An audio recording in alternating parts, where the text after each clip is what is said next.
Professor, my dear fellow mates. Today I, Varsha, I am here in front of you to present a case of a 46-year-old female presenting with complaints, cough with chest pain since 1 year. Expectoration is thick, yellow eye, and dyspnea is present. Modalities: wash in cold air and night and better in warm water. Acidity है इनको, gastric pain since 1 month, burning pain होता है, sticking pain associated with flatulence. Left sided back pain है, extend होता है to the inguinal region since 20 days. Aggravate होता है झुकने पे. बैक पेन लंबर रीजन में है. चेस्ट पेन जो कि एक्सटेंड करता है to the back. General examination appearance flabby है, कॉम्प्लेक्शन फेयर है, बिल मॉडरेट है, हेयर ब्लैक है, थर्मल चिली है, थर्स्टलेस है. एपेटाइट नॉर्मल है, हॉट फूड की डिज़ायर होती है. डिज़ायर सॉल्टी है, वजन कुछ नहीं है. यूरिन में बर्निंग होती है कभी कभी. स्टूल नॉर्मल होते हैं 1 to 2 times a day. Perspiration profuse है, ऑन फेस है और उसमें ऑर्डर आती है. स्लीप नॉर्मल है, ऑन बेंड होकर स्लीप करती है और डीप स्लीप है इनकी. ड्रीम कुछ नहीं है. स्पीड फास्ट है. सेंसिटिविटी है, टाइट क्लोथिंग नहीं पसंद है. ऑब्सकाइन हिस्ट्री में मीनोपॉज हो गया था इनको 11 years एगो बिकॉज हिस्टेक्टोमी हो गया था. ट्यूमर था इनकी यूट्रस में. कोई बेबी नहीं है खुद का. पास हिस्ट्री कफ है, कफ के लिए एलोपैथिक मेडिसिन कर रही हैं 1 साल से. यूट्राइन ट्यूमर था तो हिस्टेक्टोमी कराना पड़ा 11 years से. फैमिली हिस्ट्री पेशेंट के हस्बैंड है, वो खेत में काम करते हैं. मैरिज इनकी 30 years एगो हुआ था. अप्रॉक्स 17 to 18 years ओल्ड थी हैं. 9 years लेटर क्योंकि इनके बच्चे नहीं हो रहे थे तो उनकी ननद के 2 बेटे एक बेटी थी. उन्होंने अपनी ननद से एक लड़का गोद दिया था. हस्बैंड में प्रॉब्लम होगी. पेशेंट ने कहा कि उन्होंने जांच कराई थी तो उन्हें कोई कमी नहीं निकली थी, लेकिन हस्बैंड जांच कराने के लिए मना कर देते थे. हस्बैंड गर्म मिजाज के हैं, गुस्सा करते हैं तो पेशेंट चुप हो जाती हैं. पेशेंट हमने पूछा कि आपको बच्चा नहीं हुआ तो कोई दिक्कत क्या ख्याल आते थे, तो पेशेंट बोलती है कि नहीं हुआ बच्चा तो क्या करे, अल्लाह ताला को मंजूर नहीं होगा. कुछ खास कभी सोची नहीं उसके बारे में. बस कह रही थी जब पहले लोग कहते थे, आसपास के लोगों को लगता था कि गुस्से में ऐसे जिठानी देवाली कह रही थी, गुस्से में घर नहीं आती थी. बस पहले थोड़ा अकेले, बस एक चीज़ लगता है कि अकेले ना रह जाए. बड़े होने पे कौन करेगा. बाकी उनको कभी भी किसी चीज़ का दुख नहीं है. अभी भी बच्चा गोद दिया तो वैसे कोई भी मन में कसक नहीं है कि मेरा खुद का बच्चा नहीं हो पाया. इमोशन इनके सप्रेस हैं, रोती नहीं है, गुस्सा नहीं करती किसी पे. कंसोलेशन इनका एग्रीवेट है. कंसोलेशन से इनको इरिटेशन होती है. दोष जल्दी नहीं बनते इनके. बहुत बड़ी है अपनी प्रॉब्लम को लेकर. पेशेंट कहती है उनको फ़र्क नहीं पड़ता कोई क्या बोलता है. अपना खुद के बच्चे के लिए भी कभी नहीं सोची, अब तो मिल गया है. चाइल्ड हिस्ट्री में no milestone delay. Diet non vegetarian है. एडिक्शन कुछ नहीं है. ब्रोएबल डायग्नोसिस जो बनाया था वो क्रॉनिक ब्रोंकाइटिस के बनाया था with acute gastritis. Differential diagnosis में pulmonary TB, GERD, bronchial asthma और ब्रोंकाइटिस.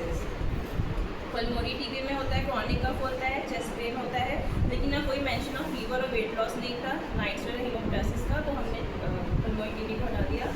जीआरडी में क्या होता है, एसिडिटी भी होती है, फ्लैटुलेंस है, गैस्ट्रिक बर्निंग और कार्डिक पेन भी होता है, बट इसमें एक्सपेक्टोरेशंस नहीं है तो ये भी हट गया. ब्रोंकाइटिस में क्या होता है, थिन कोविड स्पीटम होता है, क्रॉनिक कफ होता है, लेकिन जो फोर स्मेलिंग उसकी प्रोफ्यूज होती है वो इसमें नहीं आ रहा है. और ब्रोंकियल एस्मा में क्या होता है, कफ पे एक्सपेक्टोरेशन होता है, और जो पेरोसिस में अटैक्स आनी चाहिए तो रीजन साउंड उसमें नहीं आ रही थी. क्रॉनिक ब्रोंकाइटिस में क्या होता है, क्रॉनिक कफ होता है with thick white yellow expectoration होता है, एग्रीवेशन होता है from cold air, chest pain in cough and dyspnoea. तो ये क्लासिकल फीचर है क्रॉनिक ब्रोंकाइटिस की. इसलिए क्रॉनिक ब्रोंकाइटिस जो होता है प्रोबेबल डायग्नोसिस की. मियाज़मेटिक बैकग्राउंड इनका सोरोसाइकोसिस है. Psora because of acidity and sensitivity to cold, और साइकोसिस इनका डोमिनेंट मियाज में एक्सपेक्टोरेशंस हैं, और क्रॉनिक कफ है, प्रोफ्यूज एक्सपेक्टोरेशन है, और इनकी हिस्ट्री ऑफ ट्यूमर यूट्रस भी है.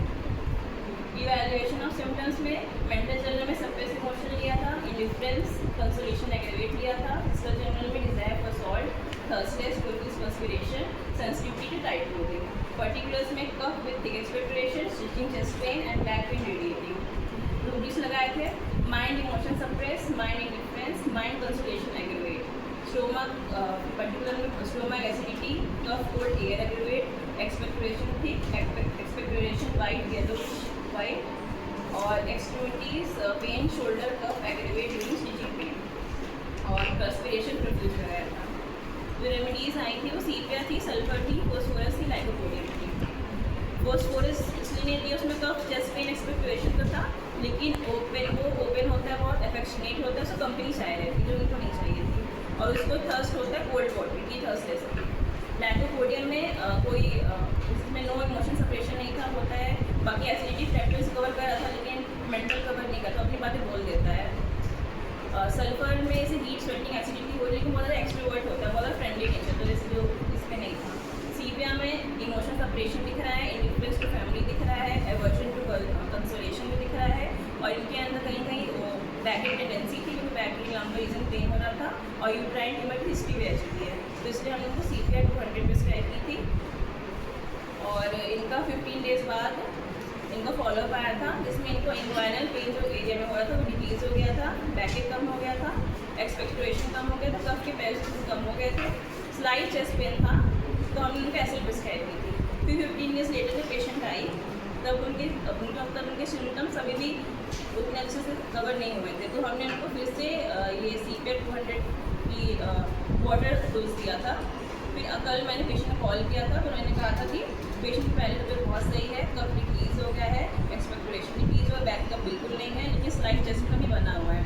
तो और फिर हमने इनको, क्योंकि हमको थोड़ा लग रहा था कि इनको इन्वेस्टिगेशन के लिए, तो हमने एक बार डॉट सेंटर भी रिफर किया इनको स्कूटर में AFB के लिए, और हमने इसमें चेस्ट एक्सरे भी कहा है, इन्होंने करवाया नहीं अभी, लेकिन नेक्स्ट वाले में कैरेज करवा के लाएंगे। और एडवाइस में हमने बताया इनको कि अवॉइड करो डस्ट, स्मोक, कोई भी कोल्ड एयर या फूड पे, और ब्रीथिंग एक्सरसाइजेस करने चाहिए। अवॉइड किया कोई भी कोल्ड फूड और हैवी या ऑयली फूड, जिससे और कफ इंक्रीज हो जाता है।